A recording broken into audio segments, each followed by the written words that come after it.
はい、こんにちは、てんぱぱです。今日はですね、このキーキャップを変えるということをしていって、音の変わり方とかを実験したいなと思います。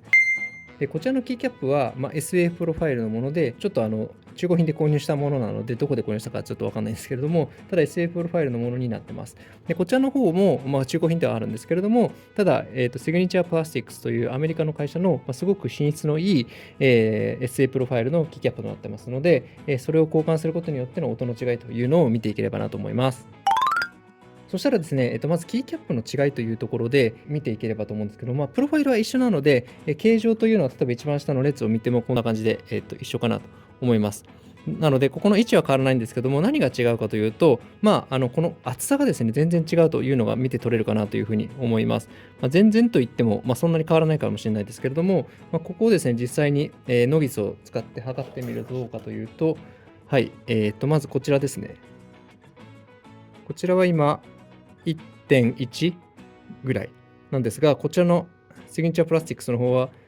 1.7という形でかなりですね、大きいと、厚いというのがわかるかなと思います。なので、この厚さが厚ければ厚いほど、硬い音、コツコツというような音が出やすくなるというふうに言われてますので、その違いというのをぜひ、自分でも試してみたいなと思って、今回、実験しています。はい、そしたらですね、まず今回最初は、この、もともとついてたキーキャップの音をまず聞いていただければと思います。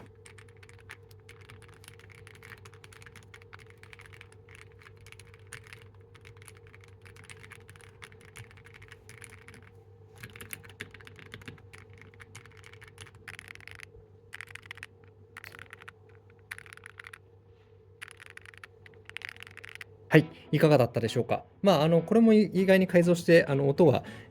個人的には好きな方になってるんですけども、それをこう変えることによってどう変わるのかというのを見ていければなと思います。はい、そしたらですね、このキーキャップ、変えていこうと思います。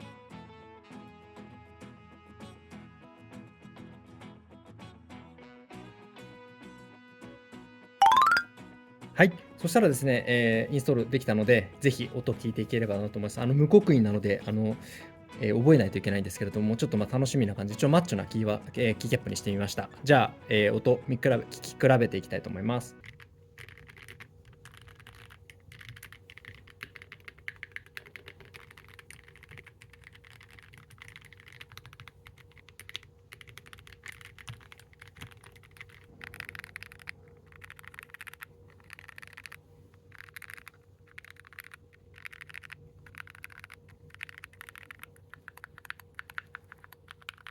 はい、いかがだったでしょうか。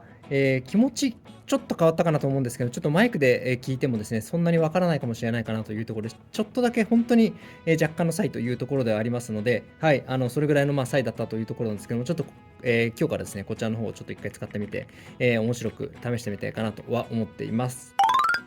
はい、今日のまとめなんですけれども、今回、同じ SA プロファイルで、ただこのテックネスですね、この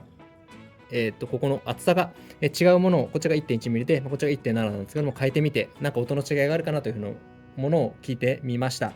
結果的には、あんまり変わらない、自分の肌体験、本当に自分自身が目の前にいてやってる感じ、そんなに変わらないかなというところが正直なところなので、あんまりですね、このテックネスが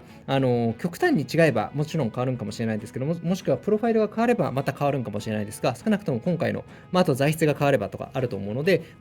いろんな条件下のもとであればまた変わるかもしれないですが、一旦今回のような、このテックネスの違いだけで、見比べてみると、そんなに変わらないというところが、今回の、結果かなというふうに思いますので、はい、それが今回の実験というところでした。